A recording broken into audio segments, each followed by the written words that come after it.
All right, we are going to do chemistry. And for those of you not in my class currently, this is Apologia Exploring Creation with Chemistry, 3rd edition. We're in Module 9. We're going to do the practice problems. All of them. Number 1, a chemist mixes sulfuric acid, H2SO4, with aluminum hydroxide. Give the balanced chemical equation that represents the resulting reaction. So we've got sulfuric acid, H2SO4, plus aluminum hydroxide. So if I look at my periodic table to find aluminum, and aluminum is right here in group 3. So aluminum is going to form a 3+ ion. It wants to give away its 3 electrons. And then hydroxide, I know, is OH-. That's our base. So then we can do our little switch. We'll have aluminum 1 and OH3. Since this OH is a group, we'll put the parentheses on. Leave that on. Okay, so we've got H2SO4 plus aluminum hydroxide, AlOH3. And what is going to form? In general, when you have an acid and a base reaction, they will form water and a salt. This is my acid right here. Because it has these H ions, it can give away these protons. And this is a diprotic acid, it can give 2 hydrogens. And then I have my proton acceptor, my base. This OH group is my key, my clue that I'm dealing with a base here. So we're going to form water and a salt. And what is my salt? Well, these H's are going to combine with these OH's to form water. And what's left? I've got Al and SO4. So remember, Al is 3+. SO4, I can look in my polyatomic chart, which is in your book, and you will have a copy of it for your test. I have it bookmarked in my book because we use it so often. So it's on page 175 here. SO4 is sulfate, and it's right here. Sulfate is SO4 2-. So we'll write SO4 2-, and now I can do my little switch. I'll get Al2, and SO4 is a group, so I'll put in parentheses 3. So this is my chemical equation, and now I need to balance it. I've got 2 protons here that are getting donated, so I'm just going to go ahead and make 2 water molecules. And then aluminum here I see as 2, so I'm going to go ahead and put a 2 here. And now I'm going to check to see if it's balanced. So on this side I've got, I see one thing right away. I have 1 sulfur here, and over here I have 3 sulfurs. So I'm going to put a 3 on here. We'll see if this balances now. So we've got 6 hydrogens plus 3 times 2, 6 hydrogens. That's 12 hydrogens over here. There's 4 hydrogens plus 4 times 3 is 12 hydrogens. That's 14 hydrogens. So that's not going to be enough. So we're going to have to up something. So I can see here, remember in the beginning I said this is going to give 2 hydrogens, so we'll make 2 water molecules. Well, I had to put a 3 in front of it, so now I'm going to make 6 water molecules. So I'm going to up this to 6. We'll see if that works. So we've got 3 hydrogens times 2. That's 6 plus 6 here, that's 12. And here, you know what? I did oxygen before. Sorry about that. That is not hydrogen. Here I've got 12 hydrogens now. Okay, here I've got 3 sulfurs, and over here I've got 3 sulfurs. Here I've got 12 oxygens, plus 3 times 2 is 6. That is 18 oxygens. Here I've got 6 oxygens plus 12 oxygens, that's 18. So that takes care of that. I have 2 aluminums, and we've already done oxygen and hydrogen. So we're balanced. This is your final answer. Number 2. Give the balanced chemical equation for the reaction that occurs between nitric acid, HNO3, and calcium hydroxide. Okay, this is very similar. HNO3 plus calcium hydroxide, I know, is, hydroxide is OH, but calcium is number 2 on the periodic table. So I need to put a 2 on this OH, because calcium is 2 plus, OH is 1 minus, do the switch. We'll get CaOH2. All right, I have a monoprotic acid here. 1 hydrogen is donated, so I'm gonna just write 1 water molecule, and then my salt will be whatever is left over, because this OH and the H form water together. These 2 are left. So I'll have calcium and NO3, and I can look back at my polyatomic chart to see what charge NO3 has. NO3 is nitrate. It has -1. So Ca2 plus, NO3 -1. So the calcium will get 1, and the NO3 is going to get 2. When in doubt, write it out. All right, so now let's balance. So there's 1 proton being donated. This is my acid, and this is my base. And so I'm just going to go ahead and write 1 water molecule. And now I can see nitrogen has 1 on this side, and nitrogen over here has 2. So I'm going to go ahead and put a 2. And since I put a 2 here, I'm also going to put a 2 here. And now let's recheck. So on this side, I've got 2 hydrogens plus 2 hydrogens. That's 4. Over here is 4 hydrogens. 2 nitrogens, 2 nitrogens. 6 oxygens plus 2, that's 8 oxygens. Over here I have 2 times 3, 6 oxygens plus 2, that's 8. 1 calcium, 1 calcium. This is balanced. That is the answer to number 2. Number 3. Given that ammonia, NH3, is a base, determine the reaction that occurs between H2CO3 and ammonia and give the balanced chemical equation. Okay, so ammonia, NH3, is one of our bases that does not have an OH group in it. So you just have to memorize that NH3, ammonia, is a base. And we're going to react ammonia with H2CO3.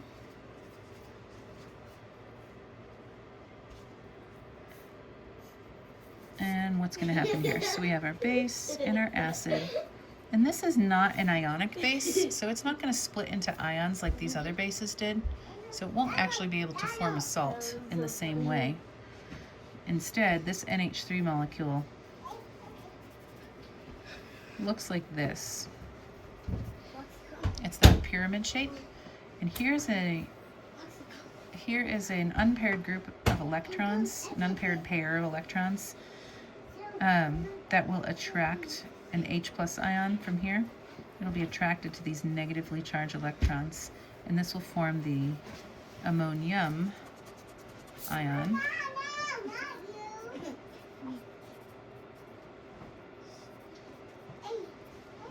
Which now has a charge of plus, since this hydrogen brought a plus with it. So this is the ammonium ion, NH4 plus.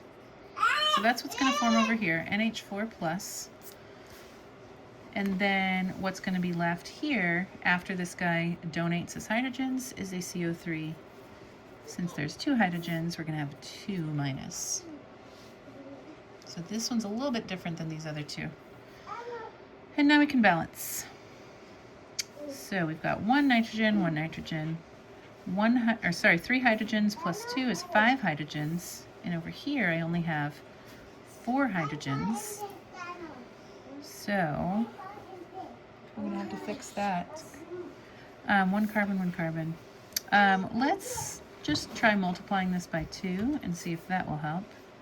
So 2 nitrogens, and that balances 6 hydrogens plus 2 is 8. 2 times 4 is 8 hydrogens. That works.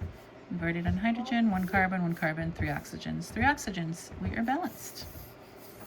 That is the answer to number 3. Number 4. When HBr is mixed with water, what chemical reaction occurs? Give the balanced chemical equation. So HBr is mixed with water. HBr plus water. What happens? Water is amphiprotic, which means it can be an acid or a base, depending on the circumstances. Another famous thing that is amphiprotic is amino acids. Amino acids can be an acid here on their carboxyl side or a base here on their nitrogen side, amine side. So amino acid is literally where it gets its name from. So HBr in water, what will happen? This is going to split apart into its ions. And this is an acid, so this will donate the proton and water will act as the base. So we're going to get Br minus after the proton leaves the HBr and goes to the water. And we'll get the H3O plus since the hydrogen has gone to the water. And since it's a positive hydrogen, since it's a positive hydrogen, we'll have a positive hydronium ion. And this is a bromide. You don't need to know these. You should know this, the hydronium word, but, and bromide, I guess. Anyways, so are we balanced? We've got 1, 2, 3, 1, 2, 3, 1, 1, and 1, 1. That's balanced. This is the answer. Donald, don't play with the door. Number 5. Oh, I'm going to need more space. Give the concentration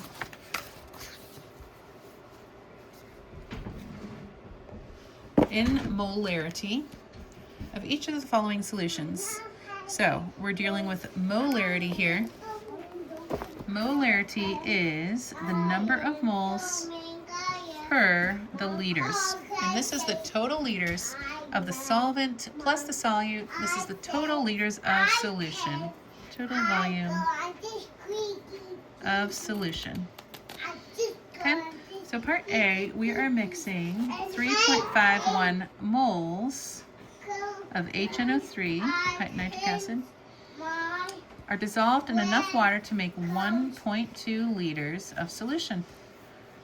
All I have to do is put the moles over the liters here and calculate it out. I don't have my calculator since, can you go get me a calculator?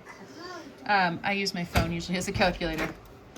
So I'm going to look in the answer key for this one. But this divided by this is 2.9 molarity.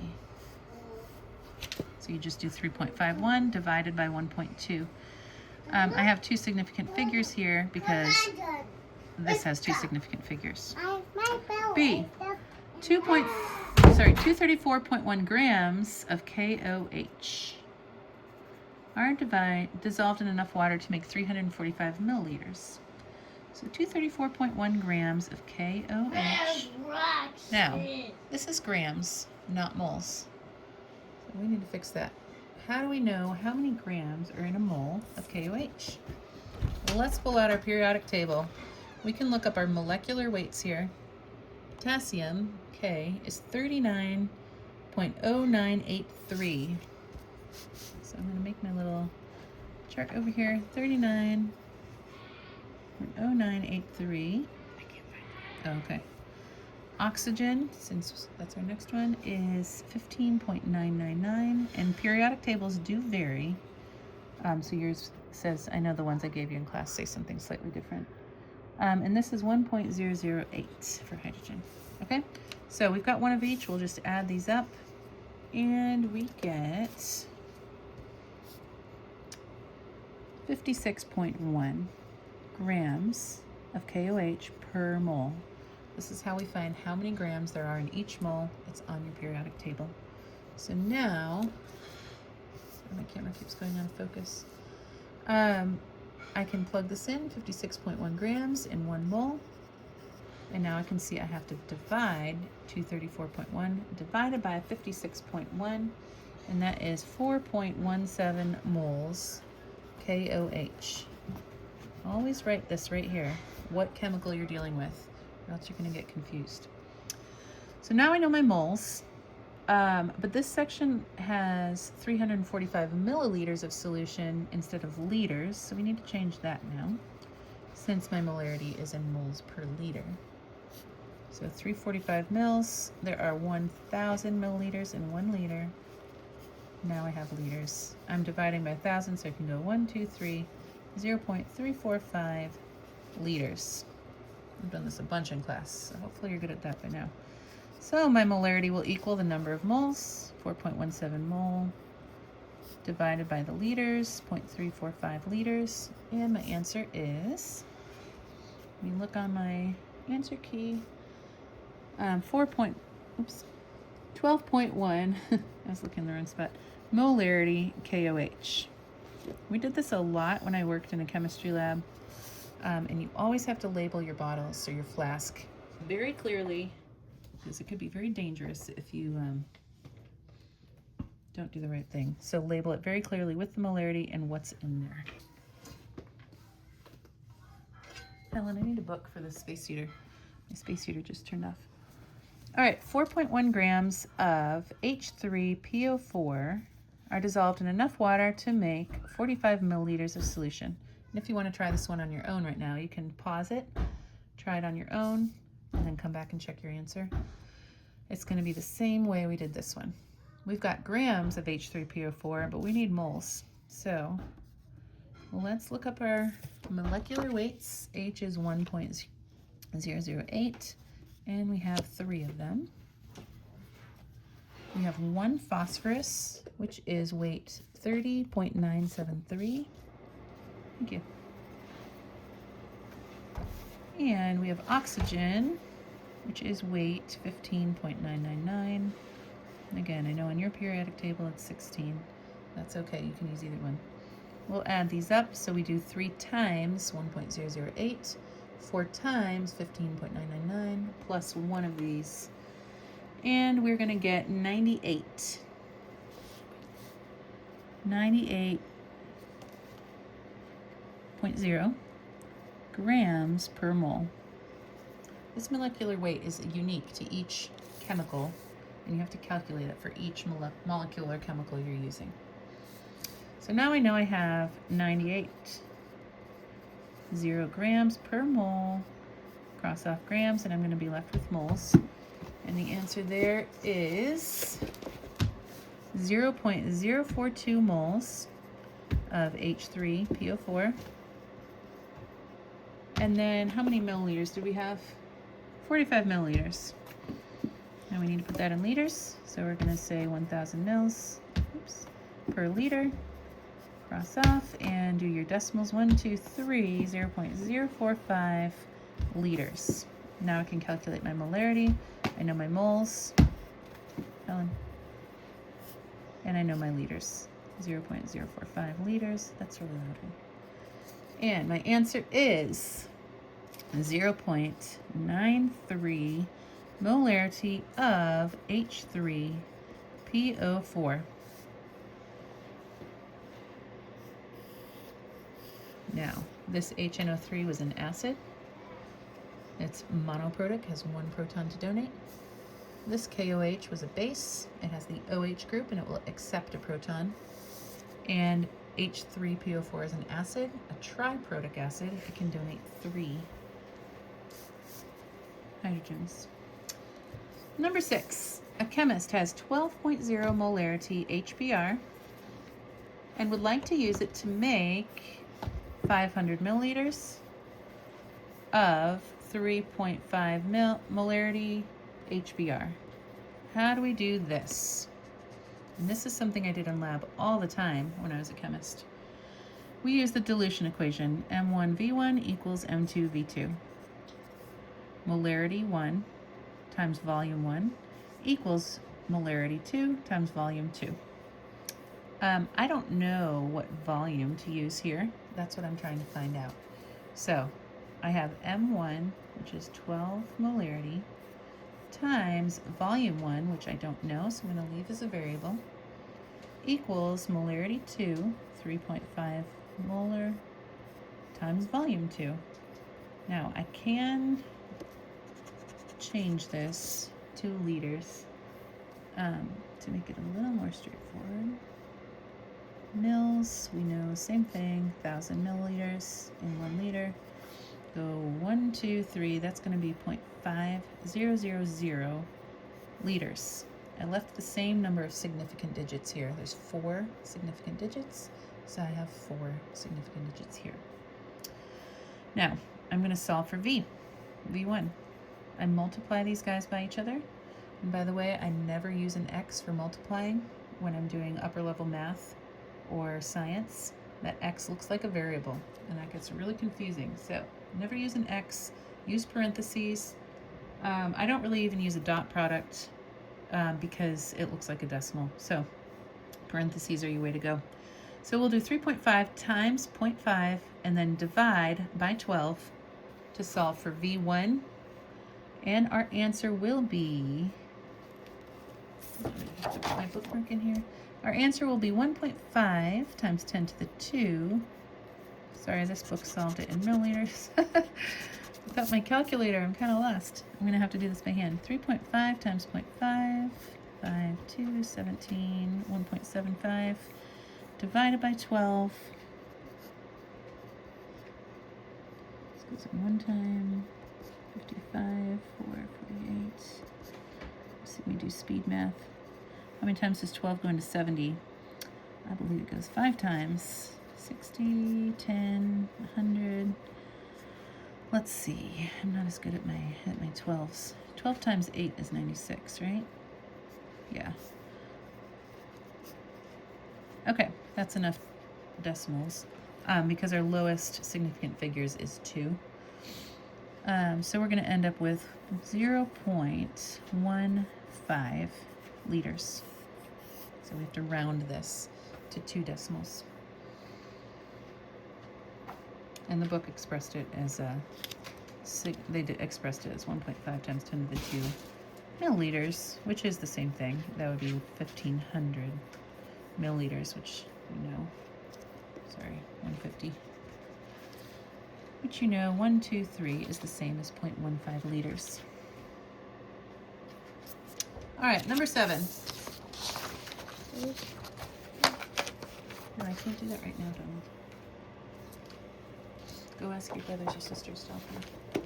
Number 7, a chemist makes a stock solution of NaOH, don't shake that, by dissolving 950 grams in enough water to make 2 liters of solution. If later on he wants to use the stock solution to make 100 milliliters of 0.1 molar NaOH, what would he need to do? So you're going to look at this problem and think, oh, that's a lot of numbers and a lot of words. I have no idea where to start. So we always start with what we have. We know that we have 950 grams of NaOH and we're making 2 liters of solution. So we're going to have grams per liters of solution. We can figure out what its molarity is, changing these grams to moles, and then putting moles over liters. We'll figure out the molarity of this solution. So we have 950 grams of NaOH, which by the way is sodium hydroxide, a base. Now, how many grams are in a mole of NaOH? We'll look at our periodic table. Na is 35.45 on the periodic table. I've got a bunch of these memorized. Oh no, I was wrong. That's chlorine. From doing sodium chloride so many times. Sodium is 22.989. Oxygen is 15.999 and hydrogen is 1.008. I think yours says 1.01. You can use either one. So I'll add these up. There's 1 of each. And that is 40 grams. So there are 40.0 grams in 1 mole of NaOH. I have 28.0 my goodness, 23.8 moles of NaOH. Now, I know my volume is 100 milliliters, right? No, sorry, 2 liters. So now I know my molarity is number of moles per liters of solution.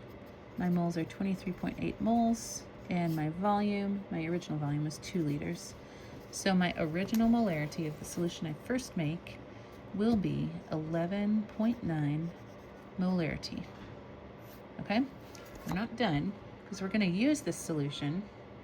This is our stock solution, what you'd store in your cabinet in your chemistry lab. We're going to use the solution to make 100 milliliters of 0.1 moles molarity NaOH. I'm using this 11.9 molarity NaOH to make this. So, how much of this am I going to use? We'll use our dilution equation. M1V1 equals M2V2. Same thing as before. And I'll leave it in milliliters this time since the answer key does. 11.9 molarity times volume 1 is my unknown, so we'll leave it as an unknown variable. Molarity 2 is 0.10 molarity, volume is 100.0 milliliters. I can leave it in milliliters since I'm going to express my final answer in milliliters. So now I multiply 0.1 times 100, divide by 11.9 to solve for V1, which is 0.84 milliliters. That checks out with my number of significant digits, because here 0.10 molarity. NaOH is my smallest number of significant digits. All right, let's move on to number 8. We have 3 questions left. A chemist reacts 50 milliliters of 4.5 molarity carbonic acid, H2CO3, with excess potassium hydroxide. How many grams of potassium carbonate are produced? We have a basic acid-base reaction. Carbonic acid, H2CO3, here's our acid, plus our base, which is potassium hydroxide. Now, hydroxide's -1, potassium's +1, so when you switch, they just get 1 and 1, KOH. And that's my proton acceptor base. Whenever we react an acid and a base, or usually when we react, if it's an ionic base, we get water and a salt, which they told us actually is potassium carbonate. So this K is going to get together with the CO3. And how many do we have of each? Potassium's +1 from our periodic table. And I'll just tell you from the polyatomic chart, CO3 is 2-. We could figure that out here too. CO3 is 2- because it has 2 protons with it. So we can figure it out that way as well. Either the polyatomic ion chart or looking over here. Okay, so I need 2. Do the little switch, K gets 2, CO3 gets 1. Now, we have 50 milliliters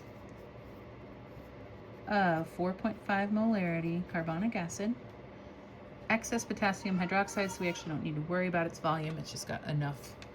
And how many grams of potassium carbonate?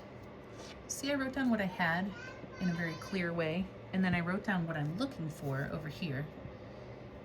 This is very helpful to help organize your thoughts, to figure out what we have and what we're looking for.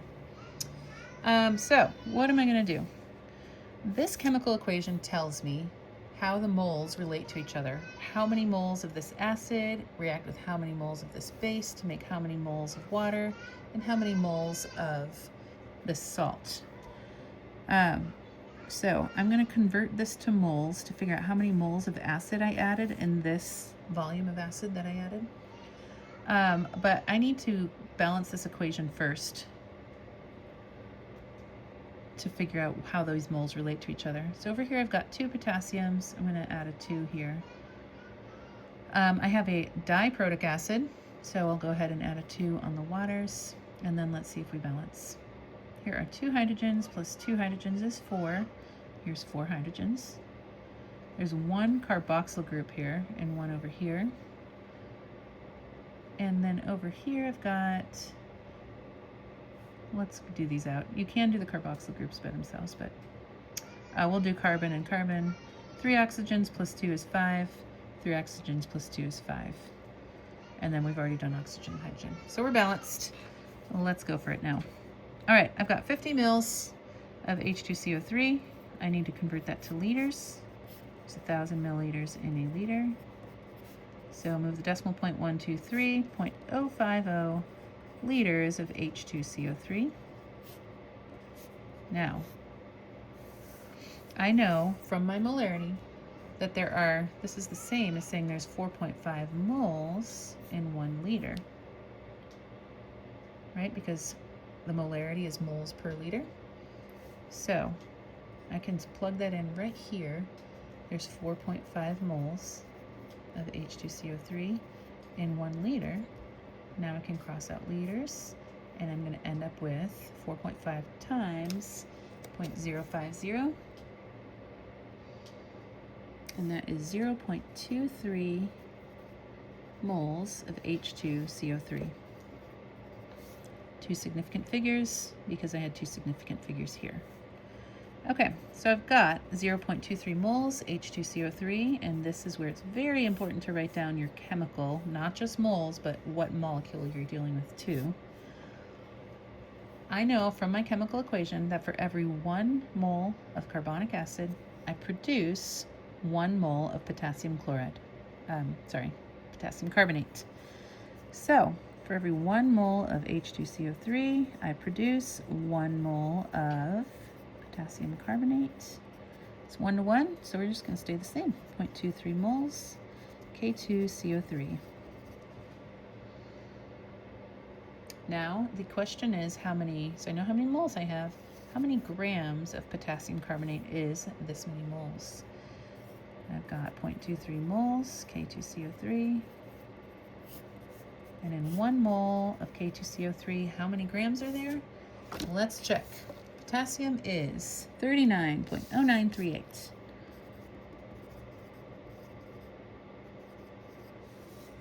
Carbon is 12.001. Oxygen is 15.999. And in K2CO3, I have 2 potassium, so I'll multiply that by 2. There's 1 carbon, and then 3 oxygens. Add these all up, and we get the molecular weight of K2CO3, which is 138.2 grams per mole. Okay, so now I can put that over here, 138.2 grams, and multiply across the top, 0.23 times 138.2, 32 grams of K2CO3. That is my final answer for number 8. 2 significant figures, because that was our smallest significant figure there.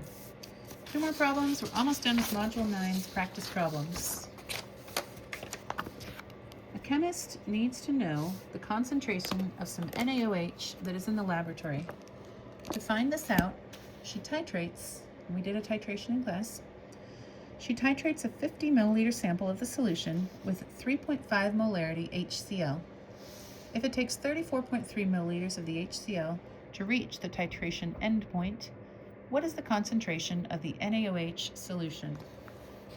Let's write down our chemical reaction first.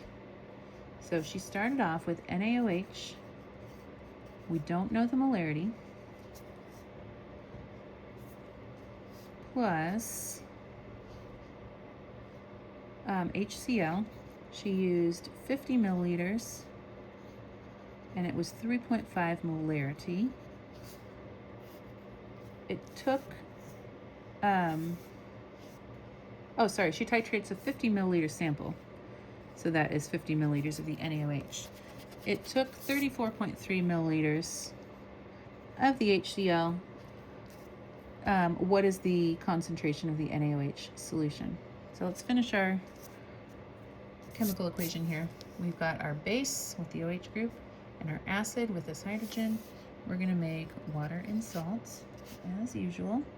And what salt is that? That's our old friend, sodium chloride, NaCl. Now let's balance. One sodium, one oxygen, two hydrogens, 1 plus 1, two hydrogens, and one chloride. We are balanced.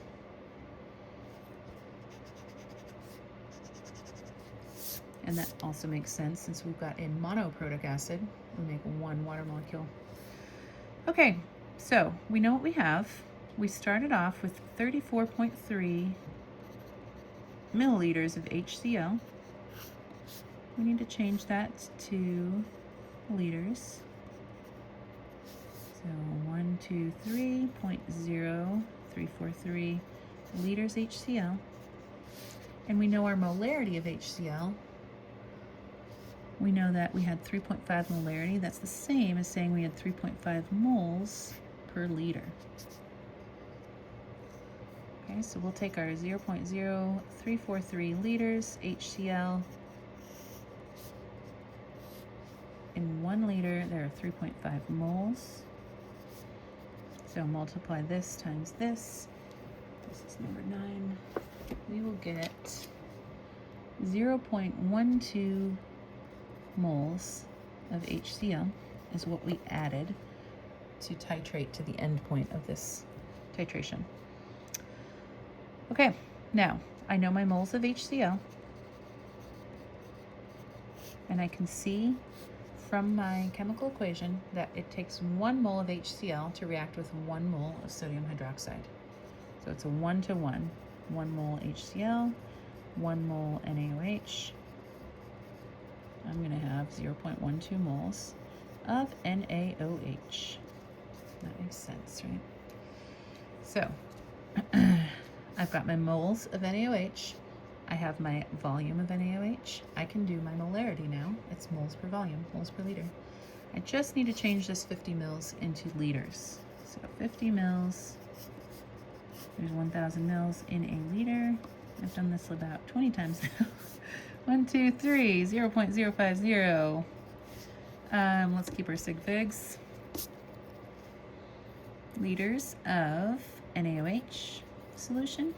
That was up from here. And now we can calculate our molarity. That is number of moles per the number of liters. 0.12 moles per 0.0500 liters.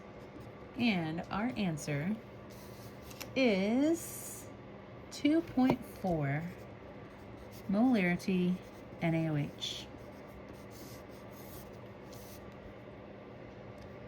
Lastly, number 10, a solution, and this is really similar. Solution of H2SO4 is titrated against 1.2 molarity KOH. A total of 345.1 milliliters of KOH must be added to a 500 milliliter sample of H2SO4 to reach the endpoint. What is the concentration of the H2SO4? Sulfuric acid. It's a pretty nasty acid. I told you guys I burned myself with it when I was working. So we've got H2SO4 reacting with KOH. We're going to make water and a salt, and that salt will be KSO4. I can see that the SO4 took 2 hydrogens, so we're going to have K2. And again, you could look at your polyatomic chart and the periodic table to figure that out and do the switch, or you can just do a little shortcut and see 2 protons. I'm going to need 2 K pluses.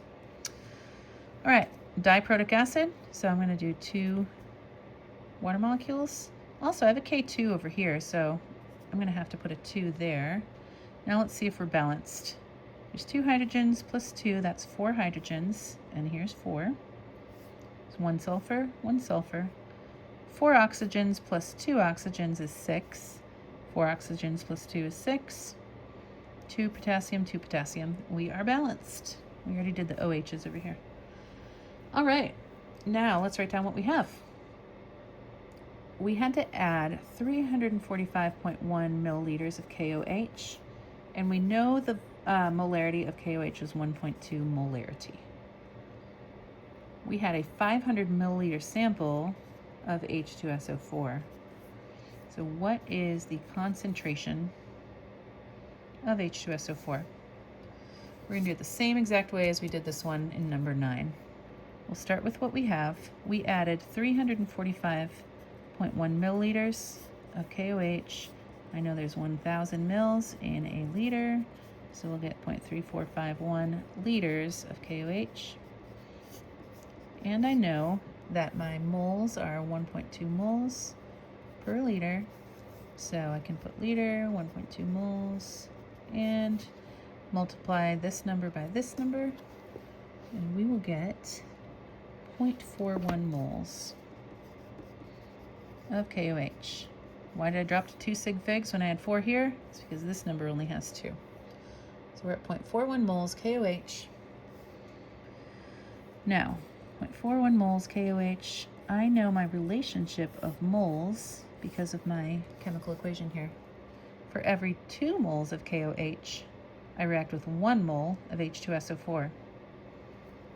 So 2 moles KOH react with 1 mole of H2SO4. Now I can clearly see, by writing this out, I can tell, oh, I need to divide.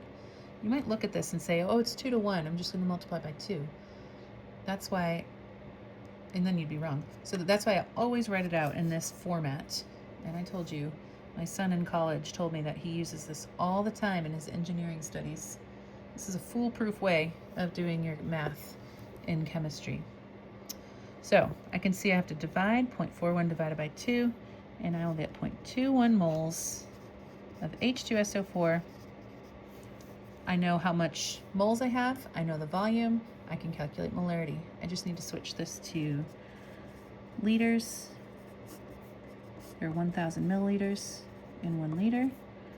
So I'll get 0.5000 liters of H2SO4. And now let's calculate moles. 0.21 moles per 0.50000 liters. And my final answer of that divided by this, turn the page, is 0.42 milliliter H2SO4. And that is the end of Module 9's practice problems. Thanks for following along. Like, comment, and subscribe.